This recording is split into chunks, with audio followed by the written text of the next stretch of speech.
I have had a lot of chats about Christian Zionists because my audience is Christian. Well, my audience.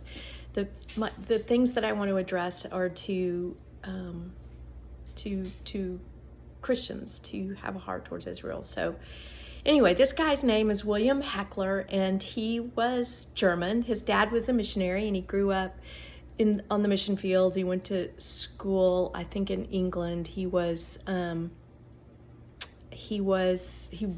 back on the mission field, and he got malaria. He's a young man. He gets malaria. He has to go back to in wherever his dad was ministering, and he has to go back to Germany to recover. So when he gets recovered, he gets a job as a tutor to the Grand Duke of Baden, who, his son, Frederick. And while he's there, tutoring this young man, he comes in contact with another young man who grows up to be Kaiser Wilhelm II. So he knows him. And so his father was a fighter of anti-Semitism and a minister to the Jews, and William Heckler was too. And he gets a job at for an aid society, and he goes and he looks at the State of the Union of Jewish people in Europe in the late 1800s. And he's really appalled by, at that time, what was happening in Russia, the pogroms and the treatment of the Jews.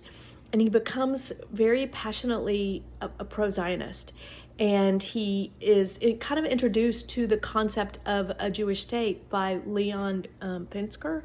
So that's a big name, and he comes in contact with him in Eastern Europe. And so he goes on in 1884 to write his own kind of treatise about the need for a Jewish state. And in 1896, he meets Theodor Herzl. And Theodor Herzl reads his book and knows of him, and pursues a relationship with Heckler because Heckler has the ability to connect him with the German royal family.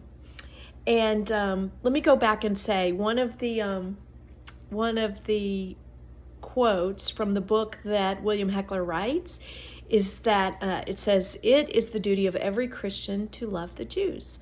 And I don't know if it's a duty, but it's an honor. And so I just was going to include that. So anyway, Herzl in 1896 meets William Heckler, and they start a relationship. And his ask of Heckler is, "Can you get me a meeting with Kaiser Wilhelm?"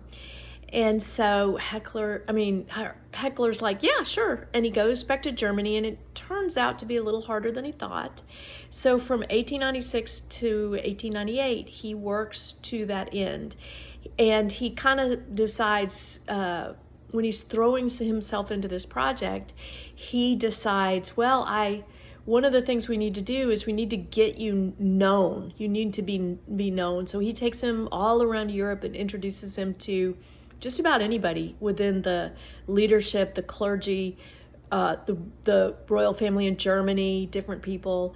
And he gets a base within the Christian Zionists for Herzl's ideas and his what he's trying to accomplish. And then he goes to the Grand Duke, and the Grand Duke, where he used to be the tutor for the Grand Duke's child, and the Grand Duke begins to work towards the meeting of Wilhelm and Herzl. And then he gets von Eulenburg, who was really close to Kaiser Wilhelm, very important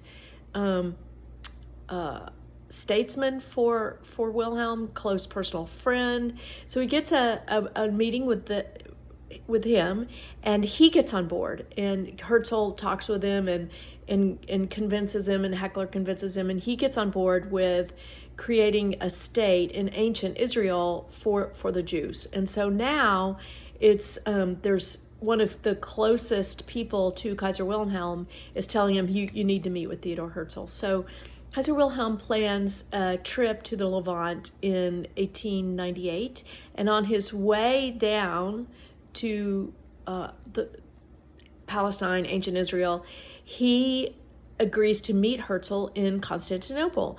And Herzl, so the Wilhelm is disposed to help him, and Wilhelm asks him, "Tell me," this is an exact quote, "tell me in a word what I am to ask the Sultan."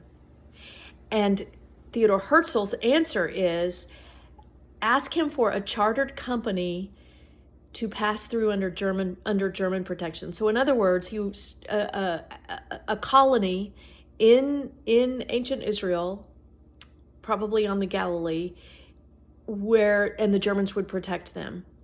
And so they did bring that to the Sultan. Kaiser Wilhelm asked the Sultan of the Ottoman Empire, Turkey, but all of that empire, for the Jewish colony. And the Sultan turned him down. And he turned him down in spite of the fact that the Jews were offering to pay all of Turkey's foreign debts. They would pay all the foreign debts that Turkey held globally if they were granted the right to start a colony, and the Sultan said no. So the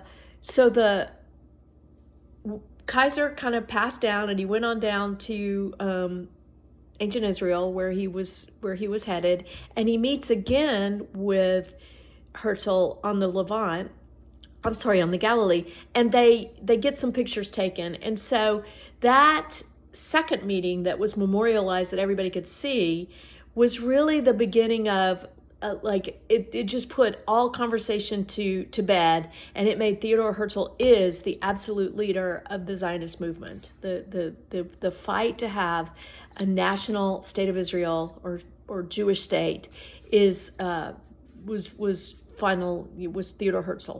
That picture got him that leadership position. And so Herzl's